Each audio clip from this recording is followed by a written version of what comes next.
Contour కుదింపు వివాదంపై నీలినీడలు కమ్ముకున్నాయి. కాంటూరును 5 నుంచి 3 వరకు కుదించాలంటూ అసెంబ్లీలో తీర్మానం చెప్పినప్పటికీ అది సాధ్యం కాదనే అభిప్రాయాలు వ్యక్తమవుతున్నాయి. కొల్లేరుపై కేంద్రం జోక్యం చేసుకుంటే తప్ప సమస్య పరిష్కారం కాదని నిపుణులు చెబుతున్నారు.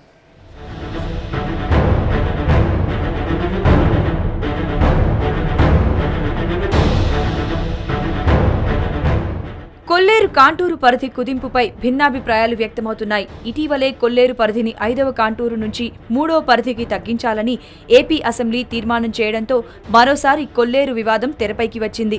కొల్లేరు చిత్తడి నేలల పరిరక్షణ చట్టం పరిధిలో ఉండడంతో కాంటూరు కుదింపు అంత సులభం కాదని అభిప్రాయం వ్యక్తమవుతోంది.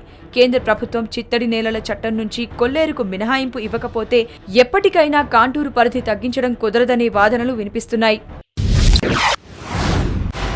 పశ్చిమ గోదావరి, కృష్ణా జిల్లాల్లో విస్తరించి ఉన్న కొల్లేరు సరస్సుని కుదించాలని, అంటే ఇప్పటిదాకా 5th కాంటూరుకు ఉంటే దాన్ని 3rd కాంటూరుకి కుదించాలని చెప్పేసి అసెంబ్లీలో ఒక దురదృష్టకరమైన తీర్మానాన్ని ఆమోదించారు. అంటే అది ఎలా ఉందంటే దొంగలు ఊళ్ళు పంచుకున్న చందంగా వైసీపీ, తెలుగుదేశం ఒకటయ్యి కొల్లేరుని కుదించడానికి కావాల్సిన తీర్మానాన్ని ఆమోదించారు. కాంటూరును 5 నుంచి 3కు కుదిస్తే కొల్లేరు అభయారణ్యం నుంచి 43,500 ఎకరాల భూమి అందుబాటులోకి వస్తుంది. ఇందులోనే జిరాయితీదారులు, సొసైటీలకు చెందిన 21,000 ఎకరాల భూమి కూడా ఉంది.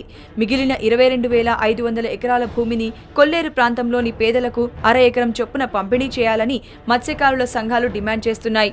కొల్లేరు ప్రాంతపు ప్రజాప్రతినిధులందరూ కొల్లేరులోని పేద ప్రజలకు భూములు కేటాయించాలని కోరుతున్నారు. కొల్లేరు కాంటూరును 3వ కాంటూరు వరకు కుదించడం జరిగింది.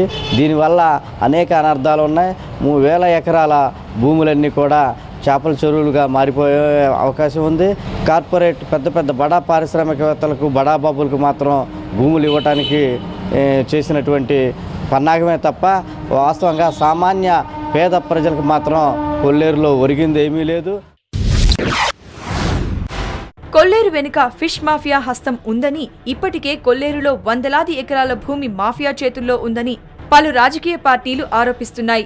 పేదల పేరుతో కొల్లేరు భూముల్ని కొల్లగొట్టాలని భావిస్తున్నారని, అదేవిధంగా కొల్లేరు కాంటూరు పరిధిని తగ్గిస్తే పెను ప్రమాదం పొంచి ఉందని అభిప్రాయాలు వినిపిస్తున్నాయి. ప్రతి సంవత్సరం కొల్లేరులో 2,000 కోట్ల రూపాయల చేపల వ్యాపారం సాగుతూ ఉంది. కొల్లేరుకి సంబంధించిన భూములు ఎక్కడెక్కడి నుంచో పప్పు సింగ్ లాంటోడు, లేకపోతే ఠాగూర్ లాంటోళ్ళు బయట రాష్ట్రాల నుంచి లేదా ఇతర ప్రాంతాల పెద్దలు డబ్బున్న వాళ్ళు వచ్చి కొల్లేరులో లీజుకు తీసుకొని వందల వేల ఎకరాలలో చేపల చెరువులు తవ్వి అందులో వస్తున్న సంపదనంతానేమో వాళ్ళు తరలించుకుపోతా ఉన్నారు. ఈ కొల్లేరుకి సంబంధించిన పేదలు మాత్రం భూమి మీద హక్కున్న వాళ్ళంతా మరి ఎప్పుడూ పేదలుగానే ఆ చేపల్ని లోడ్ చేసేవాళ్ళుగా, అన్లోడ్ చేసేవాళ్ళుగా, తౌడేసే కూలీలుగానే కొల్లేరు ప్రజలు జీవించే పరిస్థితి ఉంది. కేవలం రాజకీయ లబ్ధి కోసమే కొల్లేరు కాంటూరు కుదింపును తెరపైకి తెచ్చారని ప్రజా సంఘాల నుంచి విమర్శలు వస్తున్నాయి. కుదింపుపై ప్రభుత్వం సరైన నిర్ణయం తీసుకోకుంటే ప్రజా పోరాటాలు ఊపందుకుంటాయని అంటున్నారు.